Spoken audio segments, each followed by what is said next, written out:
like to welcome you to the start of this year's installment of the Royal Tyrrell Museum Speaker Series, which is sponsored by the Royal Tyrrell Museum Cooperating Society. So my name is Jim Gardner. I'm one of the curators here, and I'll be your host for this session and the last session. So I'll be bookending the speaker series this year. And today we're happy to have Alessandro Franchini from the Southwestern Adventist University in Keene, Texas, which is south of Dallas. And Alessandro is originally from Southern California. He's been living in Keene for the last few years while doing his undergrad degree. And he's currently in a break semester between undergrad and hopefully pursuing graduate work. And during his undergrad, his research project that he worked on was looking at a microvertebrate locality in the uppermost Cretaceous Lance Formation of Wyoming. And that is what he will be talking about today. All right, I'll turn it over to you, Alessandro. So yes, I've been working on describing a microsite for the last 2 years of my life. So it's been very exciting and also very difficult work at the same time for being a little undergraduate. But anyway, so let me show you what we have. So first up, let me just get the background cleared out of the way so that we're all on the same page. First off, when I talk about this when I do give tours at our museum, a lot of people ask me, what are microfossils? Like, what does that even mean? In this case, microfossils are tiny, tiny little bones relative to these large dinosaurs that we find here in the Lance Formation. And they consist of vertebrae, teeth, and little tiny skull bones and things like that. You know, tiny animals like rats, fish, and frogs and things like that. So why are they important? Well, it's because if you're interested in any group, animal, or plant, or any biological thing, microfossils will inform the environment, particularly the vertebrate fauna composition in your particular site. So that can be used to help determine what kind of microhabitat is being preserved. So say you're working in a lake deposit, you expect to find more fish than birds, for example, right? So they're pretty important, especially as someone like me who started out my paleontology interest in dinosaurs. Gives you that biologic context to understand the dinosaurs as well. So it's pretty important. But unfortunately, they are overshadowed by dinosaurs, so I don't think they get the love that they deserve. So let me talk about the Hell Creek and Lance formations for a little bit. I mentioned Hell Creek because they are stratigraphically equivalent and pretty much have the same faunal composition, minus a couple differences. It has been historically interpreted as a series of floodplains and rivers, low meandering, low energy type setting for the most part. And back in the olden days, there was an ocean that particularly bisected North America in two. And in the latest Cretaceous, we see evidence of the seaway sort of retreating. So that's kind of what we're dealing with here. And we see a lot of clay, mudstone, sandstone, conglomerate. So very, all right. So a very interesting depositional environment. And it was very warm back in those days, and we can determine that through fossils. We see a lot of plants being found here, very warm type plants like palms and cycads, and a lot of water loving plants like ferns, for example. And a lot of plants, at least I wouldn't consider being found in the same habitat as a palm tree, like metasequoia, for example, and ginkgos. So it's a very different environment than we're typically used to in the modern day. And there are other plants, but I'm not going to go into that right now. And within the Lance and Hell Creek, although dinosaurs are really famous, dinosaurs make up about 10% of all described species at the moment. So they're not very common relatively, but microfossils consist of pretty much all of that. So it's very important and very, it's pretty much everything else other than a dinosaur. So it's pretty good. So what we see here is that for those of you interested in dinosaurs, these are kind of the rates of fossilization that we see in the big dinosaurs in the Lance and Hill Creek formations. We typically see in both isolated bones and articulated skeletons that ceratopsians like Triceratops and the Hadrosaurid monosaurus are the most common thing that we find here, and that could be for a variety of reasons. But I want you guys to focus on this 4.6%.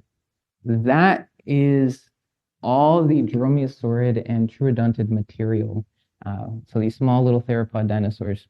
And that's going to be important in a second. But they are very rare, relatively rare. So that's out of the way. So about our site, just kidding, guys. So one last slide. How do we find microfossil localities? Well, in this part of Wyoming, in the Lance Formation, we've taken advantage of my friends, the little paleontologists. They're a type of ant called the carpenter ant, and they make these pretty distinctive mounds out there in the field, and you can spot them quite a ways away. They're pretty big, and they'll be made up of rocks and pebbles and little pieces of grass sometimes and shells of snails. But what we're really interested in is the fossils. And every once in a while, the ants will pick up a fossil from, some bones that have eroded out of the layers, and they'll take it back and they'll put it on top of their nest to keep it growing. So what's really interesting is that the greater the density of fossils on top of an ant nest is a good indicator that there is a bone bed nearby, especially a microsite. So we took advantage of that, and in 2016, two citizen scientists found a pretty sizable ant nest, and they suspected that there wasn't a microsite close by, and that's because the ant nest was covered in microfossils. Most of it of one dinosaur called Pectinodon, and all of that was teeth. But sampling did not occur until 2020, and that's because we had other projects running at the time in the museum. And I'm sure the Royal Tyrrell Museum staff can understand that. Can't get to all the quarries all at once, especially if you 5-10 different quarries open at the same time. So this is where we dig, for those of you who don't know. So this is the Lance Formation outcrop in Wyoming, and our site is about right there, so in eastern Wyoming. And when we found the site, we did an initial grid of 9 plots, kind of to get a sense of how big the microsite was and where the dense material was coming from. That way we could sort of focus our sampling efforts in the more dense plots. And we did that through screen washing, and that began in 2022. But then in the following year, we did a marginal set of plots, and we found that the ones in red, so the ones labeled A, had the most densest portions of microfossils. And so far, I'm not done counting quite yet, but we are about 5,000 to 6,000 different elements recovered, probably closer to 7,000. So there's a lot of stuff here.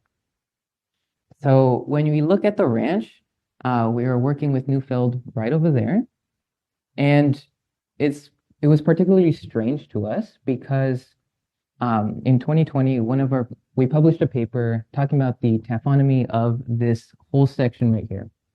And this whole section is a massive bone bed of Edmontosaurus. There's Edmontosaur bones lying everywhere. And it seems continuous. You see these white strings of bones sort of moving along to these black clusters where the quarries are.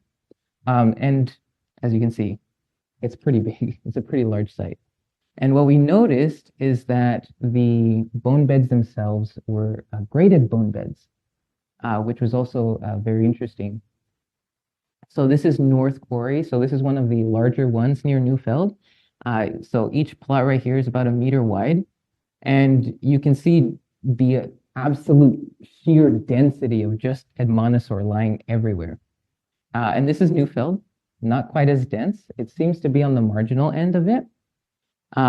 So what we see though is that the main quarries seem to form a secondary, well, depending on how you look at it, a first or secondary bone bed layer. And the microsite is right there. And we see the Admonosaur bone bed in a mudstone layer.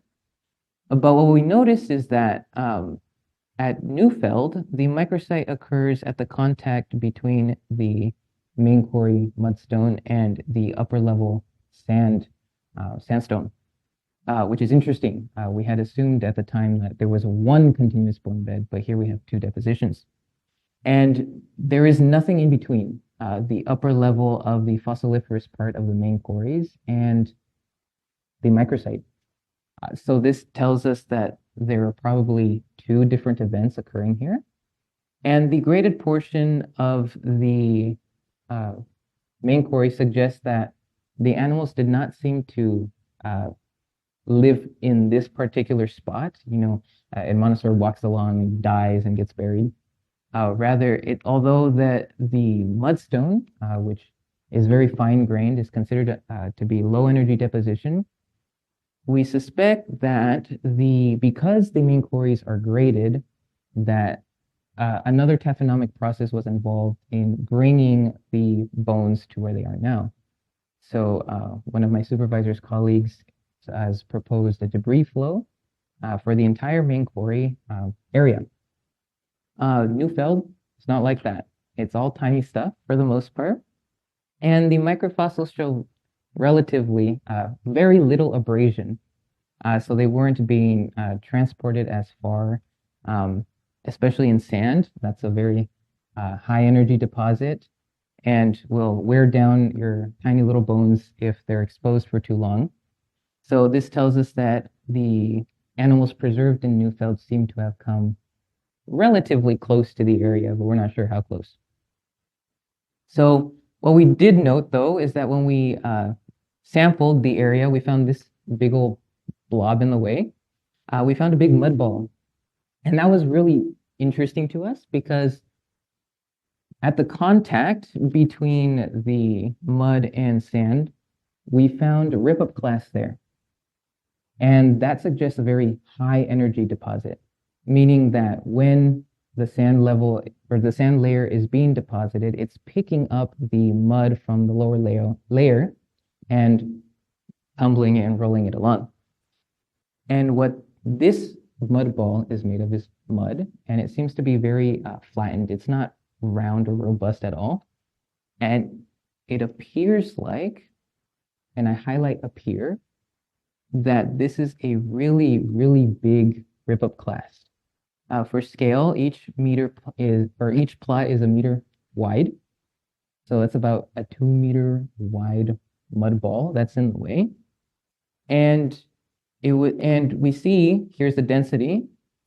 The mud ball seems to be trapping all the stuff here. So the black is where it's most densest, and the lighter stuff, it's where it's not as dense. And what we noticed when we sampled across the M plots here is that there were very little microfossils and a lot of large bone chunks in the way. But there were no bone chunks in the A plots at all. So it seems that the mud ball is creating a lag deposit and trapping the microfossils to where they are now. So if you don't know what a lag deposit is, think of like a stream, for example. Sometimes streams will have big rocks in the way. And if you notice that when the stream goes downstream, sometimes the leaves will get trapped behind the rock. And we think that's the same process that's happening here.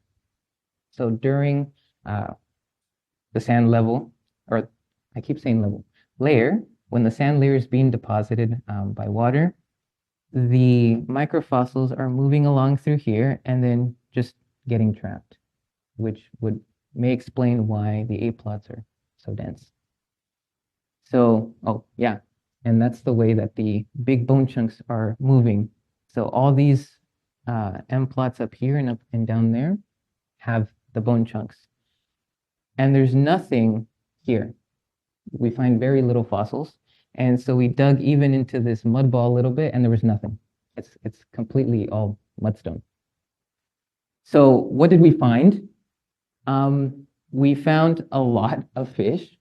I want to preface though that we have like 50% fish, but half of that is scales. Most of it gar scales. So this is not probably reflective of the overall diversity of the site, but rather how often a specific element is being preserved. And for context, a gar has about 2,000 scales on its body, a single gar, and half of this like slice is 1,000 scales. So obviously there was not half a gar here. So, but we noticed that most of the fauna here preserved have aquatic to semi-aquatic tendencies. There's very little fully terrestrial animals like dinosaurs. But, minus the scales, 20% of our terrestrial animals are just Pectinodon, which is a tiny little troodontid that's very, very rare in the Lance and Hill Creek formations. For context, within the main quarry bed that I showed you, there are about 70 teeth of this little dinosaur recovered. And from Neufeld, we recovered 600 different teeth, which is insane. We also noted, because of how many teeth there were, we saw there were different morphotypes, actually. So this is kind of the morphotype that conforms well to the described holotype tooth. But there are some intermediates and some of unknown placement that might belong to Pectinodon. And you can see they're very thin. They're very thin. If any of you have seen Troodon teeth, they're not that thin. They're quite robust, relatively robust, but definitely not that thin. So we wondered if perhaps because we have 600 teeth, this might give us insight into the morphology of Pectinodon, because it's a dinosaur that's only known from teeth. There's no referred skeletal material at all. So we have no idea what this dinosaur looked like and how it behaved or anything. We only have teeth to go off of.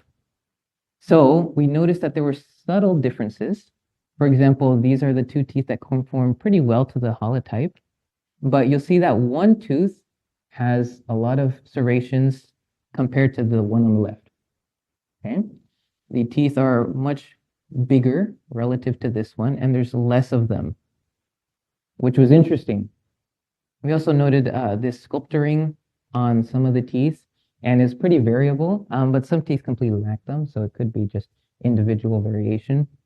But we see a consistent ridge on certain morphotypes, and consistently some morphotypes just completely lack them.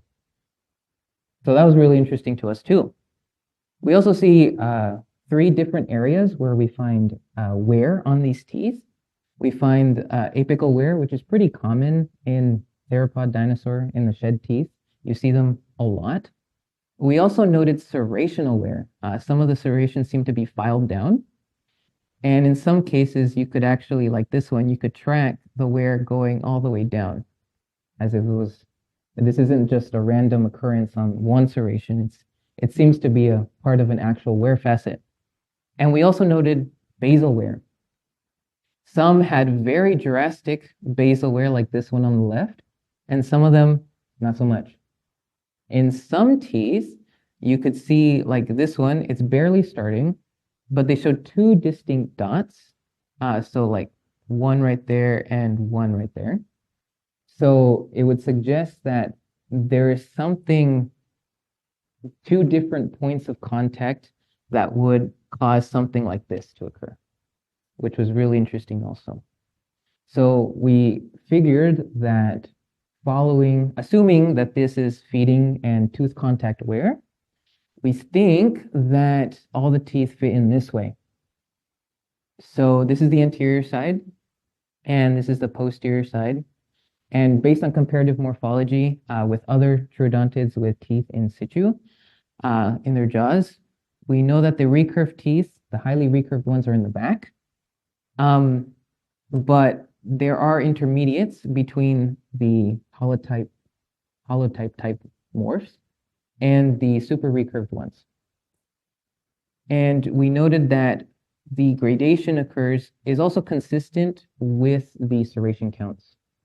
So in troodontids, the serrations become more fine as you go posteriorly in the mouth, and which is what we also see here. But from the lesser dense morph, that gets denser as it goes along, but by the time you get here, it is still not as dense as this one, for example. So it's very interesting. So we're still workshopping that, but that's what we think so far. So that was really interesting. But the question still remains, why are there so many? Because this is very unusual abundance. So let's look at the rest of the animals. Maybe that might give us a little bit of insight. So our first slice is the amphibians. Most of it, as you can tell, consists of salamanders and not so many frogs, but they are present. And what we see through the salamanders is that three families are represented. So we see the serenids, which is a family still living today. And we have two extinct families, the scaporpetinidates and the batrachosauroidids. And this one in the top right, Opisthotriton, is particularly the most common type of salamander being preserved here. It's every salamander that we find practically. Everything else is not so common, and that's pretty standard for the Lance and Hill Creek formations. Opisthotriton is a very common taxon. And we see a lot of frogs also. We have 58, give or take, frog skull bones, and I brought them here with me so that Dr. Gardner can look at them.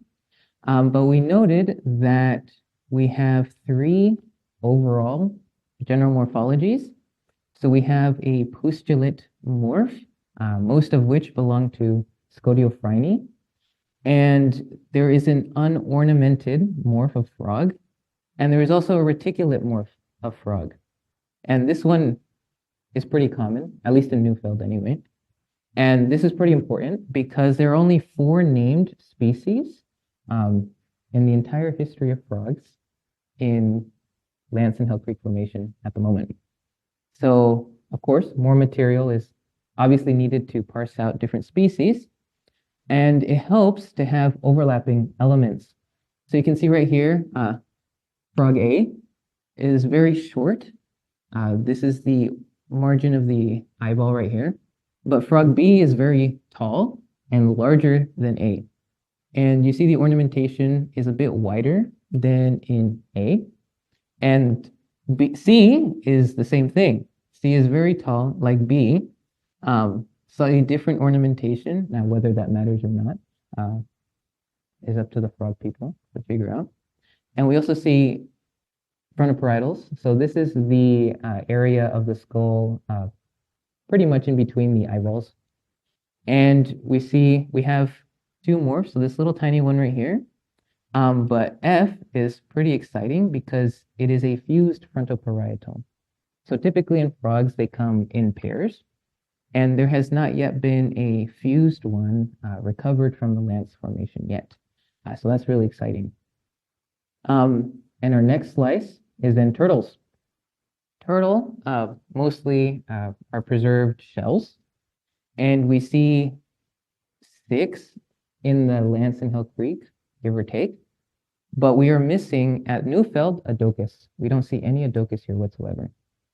But what we do see are soft shells, snapping turtle type turtles, pomsemis, pond river turtles called the baenids, and a more terrestrial turtle that's called basilemes. And what we see here is that the trionychids, or the soft-shell turtles, are the most common type of turtle, followed by the chelydrids and compsomys. The ones that are not very common are basilemes and the bayonetes. And what's interesting is that one paper has suggested, set out to find if there was salt tolerance in turtles or not. And we compared the results of that study with our site, and we found what he concluded is that these three were salt tolerant and these two not so much. But Adocus didn't seem to have a preference either way. What we see is a high dominance of the ones that are salt tolerant and very low abundance of not salt tolerant turtles. So that's very interesting also. And we also have lots of fish. We see 50% are all teleost fish, which is a pretty diverse group, but bowfin are more common than gar. And bowfin have pretty specific habitat requirements, which is a freshwater, low energy system for the most part, at least living bowfin. But within the teleost, we see a good chunk being coriops, and another chunk being an osteoglossiform called wilsonichthyes. And possibly the most common type of teleost is an unnamed teleost, which in the papers are formally called type U4, U-4. We don't know what type of fish it is. Yeah, that's all I can say on that. So when we compare the salt-tolerant tendencies of these fish, we find that gar, pretty tolerant. Notogoneus is a Gunnerhynchiform, and we have a couple Notogoneus fossils here. It is unsure at this moment whether Notogoneus is salt tolerant or not, but it is known from estuarine deposits, at least in the Cretaceous. And wilsonichthyes, maybe. That's because if it is an osteoglossiform, it does have the family, or yeah, the osteoglossiforms have salt tolerant members. So there is a chance, but they're also freshwater members. So we don't know. Bowfin, on the other hand, not salt tolerant. And coriops is suggested to not be salt tolerant, as it seems to dominate freshwater deposits. The ones that we are not sure that we have are the acanthomorphs, which is a pretty wide group of fish. So until we figure out what type of acanthomorphs we find, we can't really go any further with that. And this teleost type U-4. And we have estocoids here also.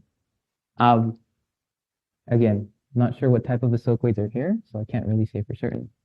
But when we compare our biggest groups that we see in the microsite, we see half of them being salt tolerant and half of them not salt tolerant at all. Amphibians obviously not going to be very resistant to salt. So that was very interesting. So based on these large groupings that we have, it seems to suggest that the microsite seems to be preserving a brackish environment of some kind. So we think that the system might be a deltaic system from the fauna and from the geology of the site. If it is a delta, it would kill two birds with one stone, essentially, because for a debris flow to occur, you kind of need lots of water in some cases, of which delta has no shortage of. And if the delta is brackish, it could explain why we see that type of microvertebrate community being preserved in great abundance.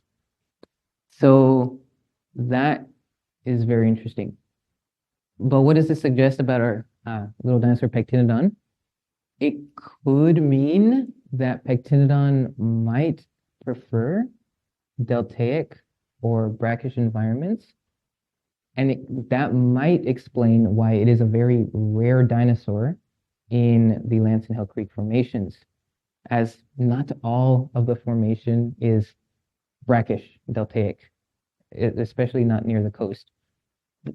So to test that, we would need other areas that are deltaic deposits to see if they have a higher abundance of Pectinodon than those that are not. But the various tooth morphs of Pectinodon suggest that there is complex dentition involved in this very interesting little troodontid. And if the deltaic hypothesis is correct, it could also suggest feeding habits for Pectinodon also.